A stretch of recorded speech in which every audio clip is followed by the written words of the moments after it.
Okay, so now that we have a fairly solid understanding of propellers and how they work, why they work, and all of that, let's talk about some of the more unique propeller systems. We'll start off with talking about de-icing systems. Now, propellers, just like anything else on the airplane, can accumulate ice in certain conditions. So let's explore the systems that are in place to help a propeller lose that. Okay, so propeller anti-ice can be grouped into two families. One is anti-ice, and the other one is going to be de-ice. Anti-ice is meant to prevent ice from building up on the prop, whereas de-ice is meant to remove ice that's already built up on the prop off of it. Ironically, I think I kind of feel the de-ice systems are a lot more effective, and we'll get to why. But for the first off, we're going to talk about a TKS system. Now, TKS or isopropyl alcohol or any of the typical anti-ice fluids works basically exactly the same. I will tell you, TKS is super slick. So if it gets on the hangar floor and then you step in it, you're about to take a fall, and it'll be stuck to your shoes for the rest of the time. But this is how effectively it works. You have a fluid tank, so your TKS, reservoir, your isopropyl alcohol reservoir, whatever it is, whatever your anti-icing fluid of choice is for your airframe. It is then piped into a pretty standard pump. And this graphic has it controlled as by a rheostat. It can be controlled in a number of ways, especially now in like the digital age. A lot of times it's just simply digital on your G3X or whatever. And then the pump basically just pushes that TKS out to the prop.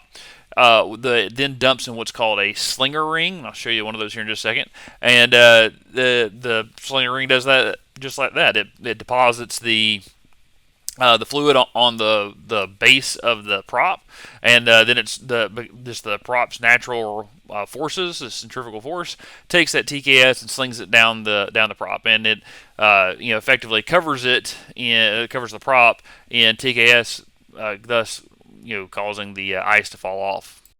Now this is a slinger ring. You can see how that works. So you have those little hoses that are then affixed at the base of this is a 3-blade prop slinger ring that so the TKS comes out there, goes on to the prop. The prop then slings it down the leading edge, and then consequently over the top of the back of the blade itself. And the idea is that if you're going into icing conditions, you turn this system on. It coats the prop in TKS or isopropyl or whatever the thing is, and any ice that's on there the prop will lose it. It'll basically melt it or cause it to break off, or it'll prevent it from being from forming in the first place.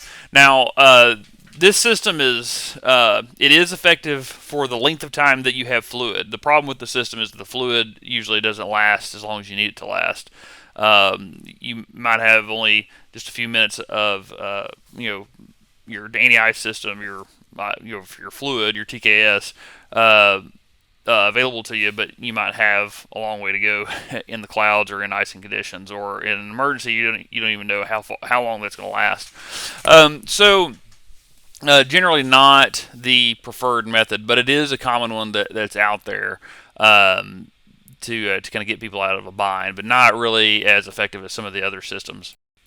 All right, this is a much more reliable, long-standing system in my opinion, because it's not reliant on having a certain amount of fluid or anything else like that. Now, it does have the one hiccup is that since it's all electric, if you lose electrical power, you might lose the ability to control it or even just operate it in general. But this is how it will generally work. We won't necessarily go over all of the infrastructure that leads up to it. It's like any other DI system that's out there. There's a series of relays and controls and so on and so forth. What I want to focus on is the hub forward. So on the hub we have a brush block system. Now this is it's normally mounted on the engine just behind the propeller, and it's used to transfer electricity to a slip ring. Now, the slip ring and the brush block assembly that you see here it rotates with the propeller and provides a current path to the de-ice boots. So a lot like your brushes that go onto a DC generator, you have those brushes that sit on those blocks. As it spins around, it makes a electrical path for the power to come out of the plane and into the wiring for the prop itself. Now, a de-ice boot on the leading edge of the plane that you can see here contains an internal heating element or dual elements. The boot is attached to the leading edge of the blade with an adhesive. It's basically like this super duper glue that adheres to the blade. Now, that de-ice boot starts getting hot. They start cycling timers, and they start energizing the heating element on the leading edge of that blade for about 15 to 30 seconds, with a complete cycle time of about 2 minutes, depending on the model. And the cycling timer is an electric motor-driven contactor that controls power contactors in separate sections of the circuit. Now, the propeller electrical de-icing system include on and off switches, amp meters, low meters, the typical works for a de-ice boot.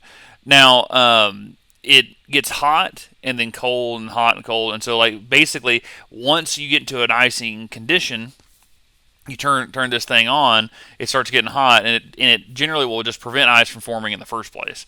If there is any ice that does happen to form, it'll get hot, cause it doesn't need to melt the ice completely. It just needs to get a liquid layer between the ice and the blade to cause it to detach, and it'll just fly off.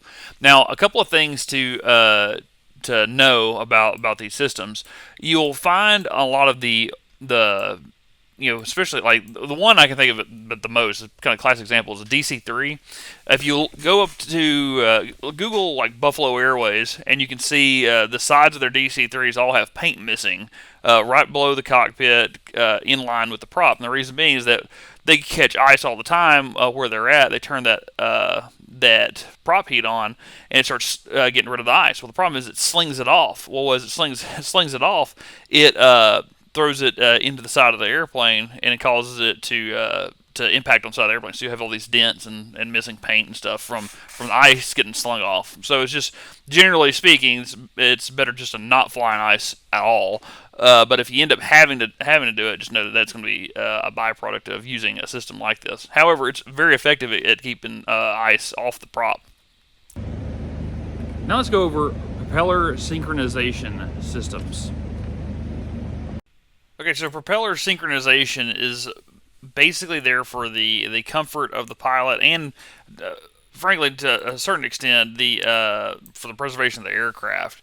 Propellers that are out of sync will create I guess kind of like a whoomp whoomp whoomp sound that starts to create vibration. It's just like loud and obnoxious inside the cockpit. So early on, people started to see and understand this. They started kind of coming up with ways to synchronize the propellers so that way they are at the same position relative to their engine at any one point in time. Now, this is a little bit different for counter-rotating propellers, but you can do more or less the same thing, just going in different directions.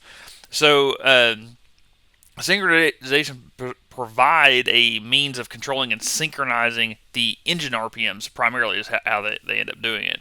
Synchronization reduces vibration and eliminates unpleasant beat produced by the unsynchronized propeller operation, and the synchrophasing system is designed to maintain a preset angular relationship between the designated master propeller and the slave propeller. So there's going to be one propeller that is this is the standard we're going to set, and all the other engines, up to I guess like 4 or so. Typically, you're only going to have 2. You're going to have a master and a slave, unless they're countersynking. Then it's going to be a little bit different. And then that's how it works typically. Now this graphic that you'll see here You have two RPM sensors, so that way we know both engines are doing, and therefore what both propellers are doing. And then there are synchronization controllers that essentially slow down, speed up the engine as needed to synchronize them. So the typical system, it's electronic. You won't see a whole lot else out there, and it functions to match the RPM of both engines and establish a blade phase relationship between the left and right propellers to reduce the cabin noise. The system is controlled by a two-position switch located forward of the throttle quadrant. Turning the control switch on supplies DC power to this control box, and the input signals representing the propeller RPM are received from the magnetic pickups on each propeller. The computed input signals are corrected to a command signal and sent to an RPM trimming coil located at the propeller governor of the slow engine. Its RPM is adjusted and to that of the other propeller. So one propeller is going to say like, hey, like we're turning at 2200 RPMs. The other one is then, if it's at 2300 RPMs, the engine is electronically slowed down just enough to line up with the master engine. All right, now we understand pretty much everything that we need to know about propellers at a baseline level. Let's talk about what it takes to remove a propeller and then reinstall it. Okay, so generally speaking, propeller removal and reinstallation is pretty straightforward, pretty easy. If it's a fixed pitch prop, it is super duper easy. You're just going to cut the safeties that hold the prop bolts on. You're going to get a big breaker bar, and you're going to break torque on those things, and then spin it off, and then it'll just slide right off, and you set it on two sawhorses or a table or whatever to protect it while you're doing whatever maintenance that you need to do. Pretty self-explanatory whenever you just see it. Now, if it's a constant speed prop, then it's a little bit different, not that much harder, but there are a couple other things that you have to end up doing. Okay, so the first thing you're going to end up having to do is take the spinner dome off. This is just going to be the cover that protects everything that's underneath the dome to make the prop actually work the way that it's supposed to work, to include all the springs and all that jazz. So you're going to get this thing off and out of the way, and everyone's going to be just a little bit different. So just look in the maintenance manual and do what it tells you to do. All right, the next thing you're gonna do is suspend the prop with a sling. You're gonna attach. This is the bogey lift, but it's simply a bar with two 2,000-pound straps on it. You can pick the nose up of the plane with it if you want. You can do whatever you need. You'll have to have like an engine hoist or a crane or whatever your lifting device of choice is. But you want to pull up on it. You don't want to put too much tension on it so that it puts the prop in a bind, but you do want to take the slack out of the straps so they're tight and they're ready to hang the prop. All right, then you're going to cut the safety wire and start breaking torque on the bolts that mount the prop to the hub. And then once you have those bolts free, it's a matter of just simply sliding the prop off the engine and then placing it on two sawhorses, your cradle of choice, however you're going to protect it so that way it doesn't get damaged while maintenance is happening. But other than that is it's pretty easy to remove a prop. Now the reinstallation procedure is basically the same thing in reverse. However, there's a couple of key things we want to talk about before we even get started on putting the prop back on. Is that you want to make sure that any trash, old oil, anything is off of those bolts. And the easiest way to do that is simply to use MEK, or I mean, it doesn't have to be MEK. MEK just is very effective at it. But to just simply wash those bolts, let them soak for a minute or two to get everything broken up. Put them into a parts washer, rinse them off, let them dry, and they need to be super clean, super dry before we go in and install them. Because when we start to torque the bolts down, we want to make sure that torque is valid, because this is the last thing that you want to have happen, is have the prop spin off on you in flight. Now, when you go to torque these bolts down, you're gonna run them down, get them finger tight, and then you come back with your torque wrench set to the appropriate setting. What you're going to want to do is do a star pattern, just like you would do the lug nuts on a car. You're going to want to start torquing one, get to where to where the torque wrench clicks. Then you'll go across the prop, the opposing bolt on the other side, and then you'll torque down and it'll click there. Then once it's torqued down, you'll go to the one to the left or the right. You just need to be consistent on which way you go. Go to the left, torque that one down, and then go across the prop again. You'll do that for all the way around until you get back to the original bolt that you started with. You'll then verify the torque on with it. If it clicks, it's good. Then you'll go across the next one. I'll do about two more after that. If they're all clicking in, then I can pretty well bet that it's torqued down and it's ready to safety. If you have to run the original bolt down some more, which you will, because just how it kind of tends to go, you'll go through the process one more time, and you'll do that until you see no movement noted at every single bolt in that star pattern. You'll then safety wire the bolts down, and then you'll torque stripe it. So that way, for the next time, whenever you go to inspect it, you can just simply look at it and say, like, okay, hey, look, this one's good, and go on about your merry way. But that is how you reinstall a prop. All right, now let's talk about propeller maintenance. Just what can we be expected to do as A&P mechanics with propellers? Okay, so let's. The easiest way to start talking about maintenance is just to kind of give us a contextualized story. Like, at what point, what's the scenario where we're going to have to start working on props seriously? So let's say you're a maintenance worker at a small airline that still flies these turboprops. Say it's out there in like the islands somewhere, because that'd be my fantasy. All right, so we're working out on the line, some small island commuter, and they come up and they say, hey, look, we're having problems with the number one engine. We think it's a prop. Let's can you go out there and help? Well, you're gonna have to figure out exactly what the problem is. So there's three kind of families of issues that you're gonna have with props: hunting and surging, engine speed variations, and failure to feather, or feathers too slow. So let's talk about what does hunting and surging look like. So hunting is characterized by a cyclic variation in engine speed above or below a desired speed. I mean, it's going like it's doing that over and over and over. And it can be absolutely maddening. So one of the things that right off the bat you should think is like the synchronizer or the synchrophasing system has somehow failed, and that it's causing just an issue. It's trying to synchronize that prop, but for whatever reason, it's not doing it correctly. It could be anything from the pickup is wrong to the control box is going out. There could be corrosion in the wiring. This is an area that gets a lot of oil. You could have just simply an oil leak somewhere else. So this is how it's the first problem that oil leak is really starting to cause. It could be a fuel control issue. It has nothing to do with the prop at all. And so you always have to keep that in mind, that it's not necessarily where you see a problem manifest. It's not necessarily always that issue. That's just where you're starting to see the symptom of it.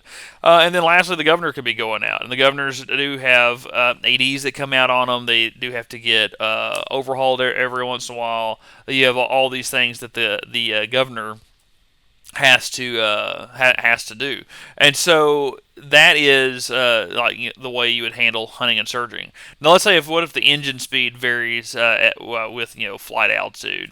So like small variances in engine speed that are expected. This is fine, all right, but no, and not really a cause for concern. But an increase in engine speed while descending or increasing airspeed with a non-feathering propeller could cause a serious issue. So what would cause that? The governor's not, once again, just could be the problem. It's not increasing oil volume in the propeller. It's not not doing what it's supposed to do. So the governor could be clogged up, messed up. It's just not working the way it's supposed to be. The engine transfer bearing could be leaking a lot, and then excessive friction in the blade bearings or pitch change mechanism could also be causing that. So the bearings are starting to lock up. So once again, a lot of that is not necessarily the prop itself. So once again, you see two common things with troubleshooting this is one, the governor is typically going to be your prop problem. Generally speaking, is that like that's where the failure point is. It's the more complicated part and it has the most moving parts, therefore it induces the most failure. The other one is it's typically not the prop. If the prop is what people are kind of pointing to, the prop is fairly simple. I mean, ultimately, at the end of the day, they're just big hunks of metal that are out there. There's not a whole lot to fail, and so it's typically going to be somewhere else. All right, let's say if it fails to feather, like if they go to feather it and it does it really, really, really slow, or it just doesn't do it at all. All right, so then you're going to want to go and start looking at these four things. First off, you want to look at the air charge section in the maintenance manual to see if the air charge is lost or low. And we're going to talk about when we get to servicing, we'll talk about what that looks like. But it could be just simply that there's not enough air in there. Number two is you want to check for the proper function of the rigging and propeller and the governor control linkage. So once again, we have the governor could be the cause. So you want to go straight there and just see if the control linkage is still attached correctly, if it's still rigged correctly, all that good stuff. Then you want to make sure the governor is draining. Apparently, if you remember back in our last class where we talked about how feathering works, you simply open the pilot valve and all the oil comes out. Well, if the oil can't drain out of the governor, the prop can't feather. It'll go to compress that piston. That piston will compress the fluid, and if the fluid doesn't have anywhere to go, the fluids are incompressible, so it can't do anything. And then you want to check the propeller for misadjustment or internal corrosion or some sort of thing that would prevent the props from rotating the way that they're supposed to. And that'd probably be the least likely of it. But since we're on this island commuter flight that we're kind of living out my fantasy on, then corrosion's a real thing, and corrosion will stop things from working correctly, and so that could be it. So we want to check those. But let's say like we decide what the issue is, and we're gonna have to take the prop off. Let's go through that whole thing. We say like, hey, look, this thing's due for an overhaul anyways. Let's just overhaul the prop. All right, let's say we pull the prop off, and we get it on a cradle, and we're like, okay, now it's time to do the inspection. Now I'll tell you, typically in real life, if you're in a big airline or whatever, there's going to be a shop that this is all they do. They just do props all the time.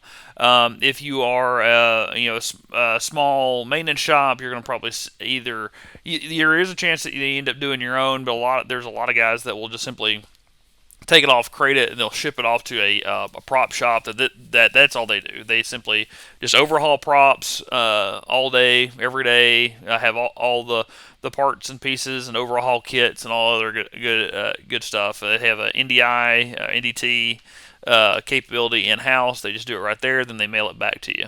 And sometimes the prop isn't able to be overhauled at all. You simply, you're buying a new prop, and then you turn that old one in for a core, and that's all there is to it. But let's just say in our fantasy that we do all of our own propeller work. So the first thing that we're going to do is just simply look at the paperwork. We're going to prepare a document that tracks the propeller components throughout the overall process, so that way we know we're not losing anything. Everything that we take off gets put back on, and that we can check every individual component, make sure that there's no ADs, current specifications, manufacturer service bulletins, all the kind of thing. The basic paperwork, Lollapalooza that you have to do with everything. And then you're going to double check the serial numbers and make notes on the work orders regarding the general condition in which the propeller was received. So a part of that is we're tracking and making sure that there's some continuity of service on this particular prop, that we might have it in our inventory for years and years and years. If there's going to be a problem, we want to know and be able to track and see how it progresses. If there's not a problem, then we're just verifying that the serial numbers are correct and this thing hasn't gotten shuffled around or mixed up somewhere in the maintenance process, or there's not like a Ninja AMP that came in and swapped our prop out out for one that we didn't want or wherever. So that's paperwork is kind of part and parcel of the whole job, so nothing new there. So then the next thing you're going to do is just you're going to take it all apart. You're going to take the hub apart, and then the hub and the blades are all going to get non-destructive inspection. So that could be eddy current. You could be doing a simple dye penetrant test, whatever the maintenance manual calls for, and whatever is available to you to actually inspect effectively is what you're gonna end up doing. So you'll strip it all down. You're gonna NDI. We're just saying we're gonna do die pin on everything. So we die pin stuff away, and then we decide, okay, this one's good to go. We're gonna reassemble it. Whenever we go to reassemble it, we're gonna have a overhaul kit, and that overhaul kit will have all the O-rings and new hardware and everything else that will put it all back together. So it's as new as we possibly can get. The big major parts that we don't want to have to replace, we don't end up replacing, but instead all the consumables and all the small cheaper parts, we just put brand new stuff on there. We torque everything down per the overhaul manual. We torque stripe it so that way it's easy to inspect next time. And the pilot on their walk around, they can look up and say like, hey, look, that torque stripe's still there. I know the prop's not going to fly off on me, and he can go on his merry little pilot way. Now, when we go to reinstall it, we're going to make sure that the propeller blades have been cleaned, and we're going to clean them per the propeller maintenance manual. That'll tell you, hey, look, this is a wood blade, so you need to use warm water and mild soap. But this is aluminum, or this is ferrous metal. So there's all these different concerns, and we'll paint them as appropriate. Or we'll polish them out as appropriate. Then the next thing that we'll do is charge the propeller air dome. Now these instructions are general in nature, but don't represent any specific aircraft procedure because everyone's going to be a little bit different. But you're going to check the manual, make sure that you do things correctly because you're a good mechanic, and we want to continue living our little island life.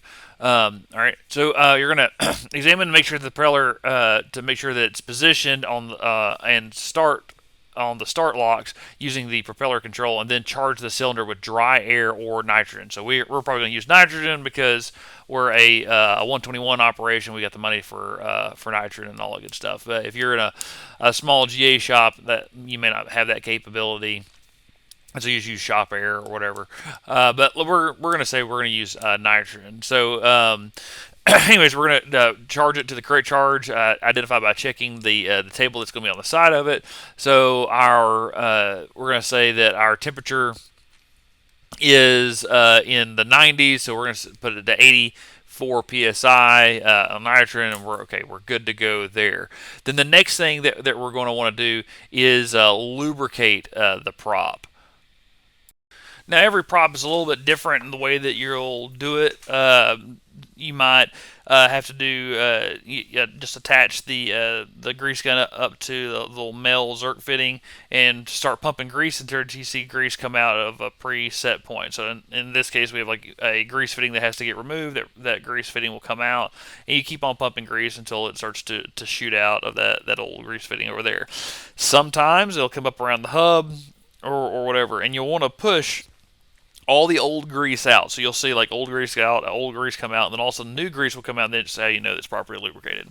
Some props, on the other hand, will say not to do that because you'll overpressurize something, and so you'll attach it, and you'll just simply pump it however much grease the maintenance manual will tell you. Now, every one of them is slightly different, and so you'll want to make sure that you've read the maintenance manual before you actually start doing that. And that's true with just about anything, and that's how you lube anything as well. But that's so now that we have that all serviced and it's ready to go, we're ready to go to the next step.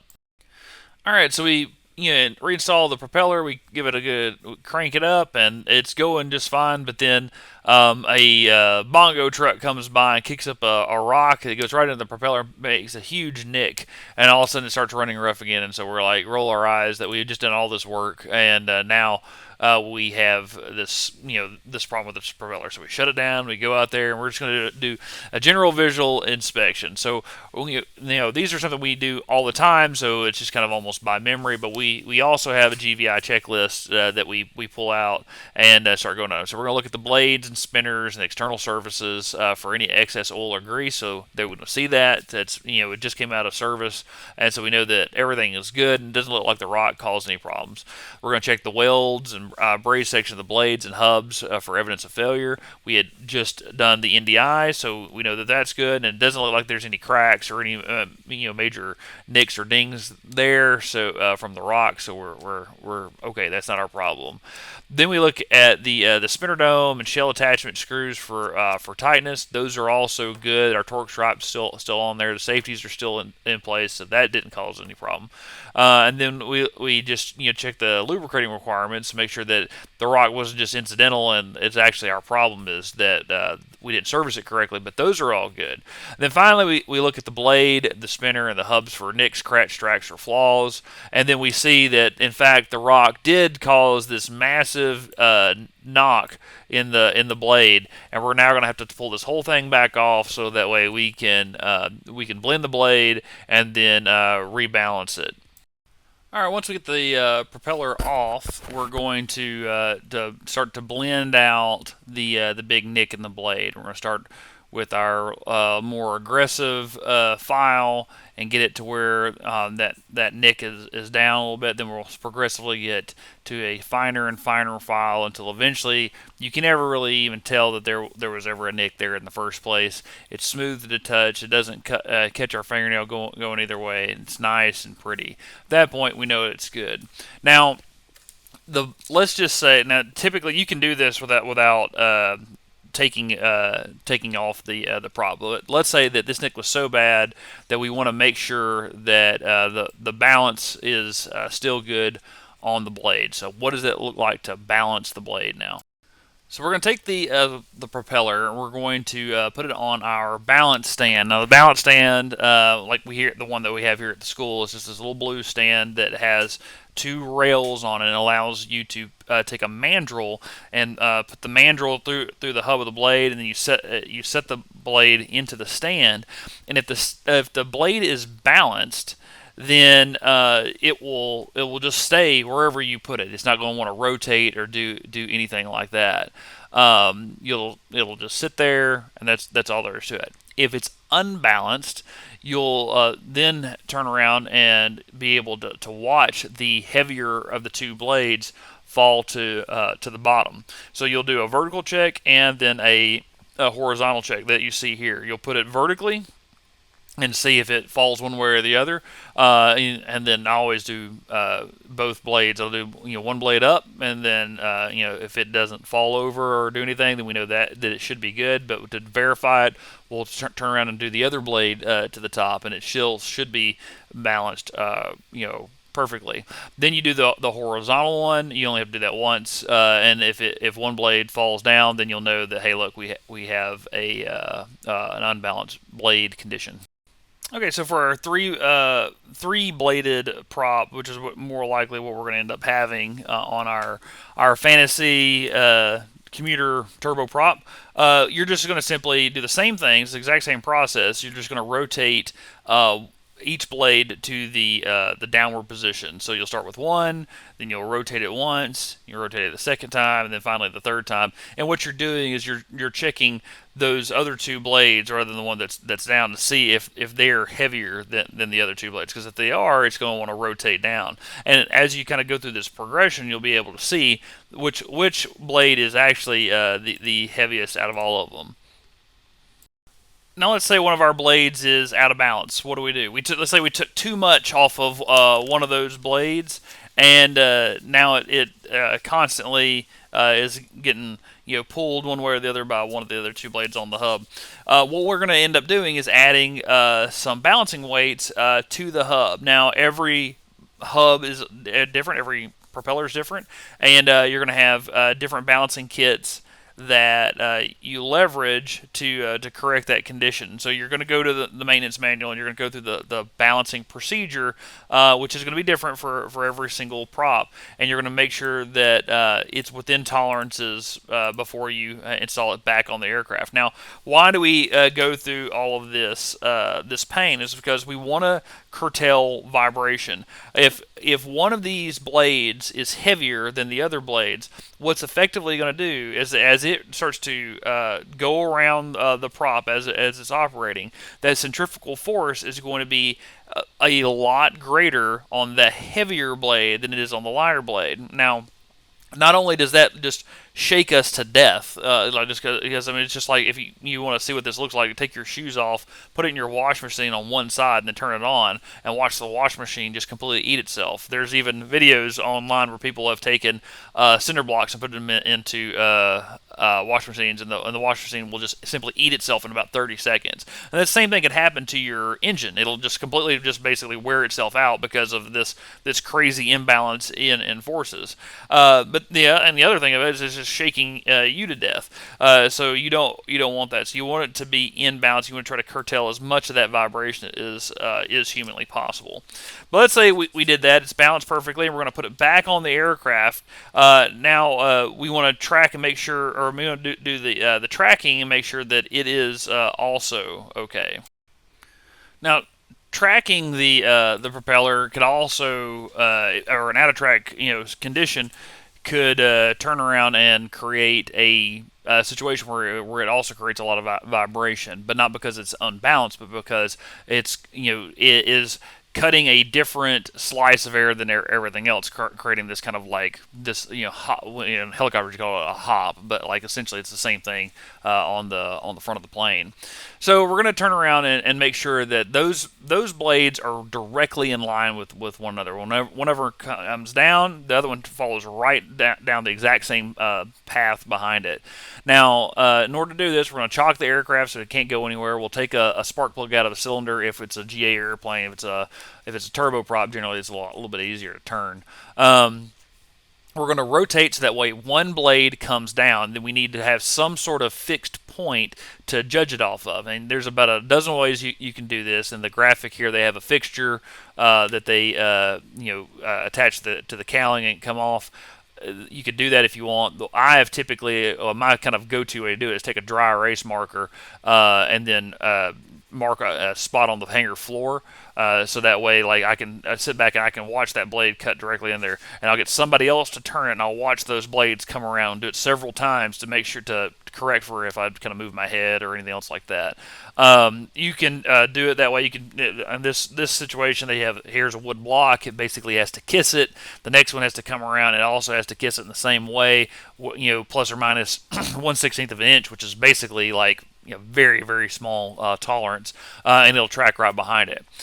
And that's really all there is to tracking a propeller. There's not a whole lot of issues. If you have an out-of-track propeller, it could be due to one of the blades are bent propeller flange, propeller mounting bolts, all that good stuff. And let's say, like, whenever that rock hit our propeller, it didn't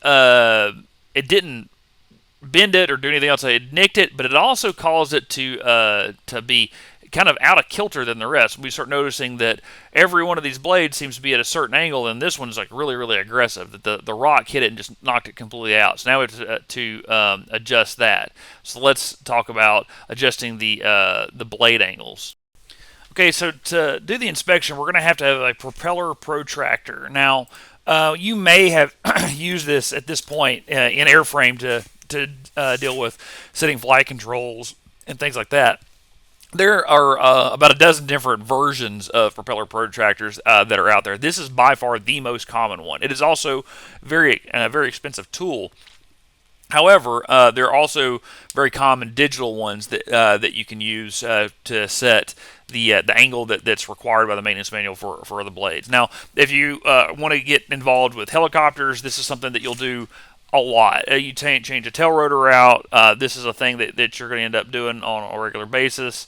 The main rotor blades you won't have to deal with as much. Tail rotors you will 100%. But essentially, we won't get into the video on how to use this analog one because we're going to use digital ones. These things are like, the digital ones are like $100, and these are like $800-900, and they're harder to use. They are a lot more precise. I will say that. Like if you know how to balance this thing out and use it correctly, these things are legit right on the money. Whereas the digital ones are pretty good. They might have a little bit of variance into them, but these, like, they're hard to beat.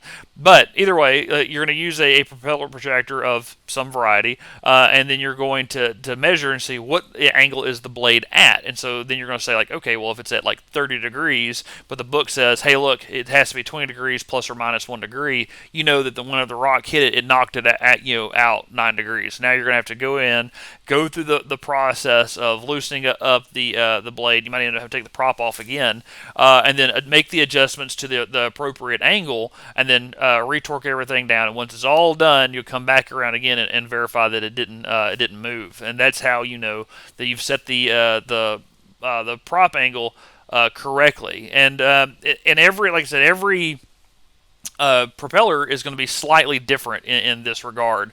The measuring of the blade will always be fairly uniform. Like you're gonna, if you have the digital one, you're gonna find a level surface.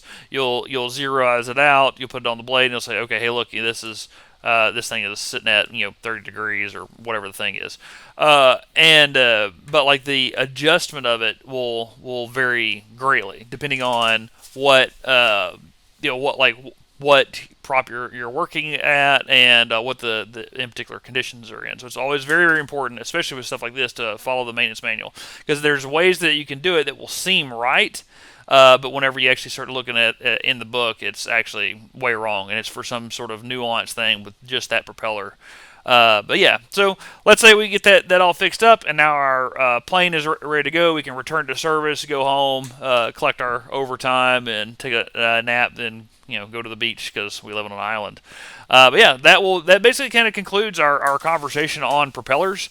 There's not a lot to them. I mean, when you look at the ACS codes, there's only 10 knowledge codes. There's not a whole lot to it because they're simple devices. They're simply just basically one big hunk of metal with a little bit of complexity whenever you get to the constant speed props and synchros and things like that. But even those systems aren't really that bad when you start to take it apart and look at them. But yeah, so all right, we'll see you in the next class.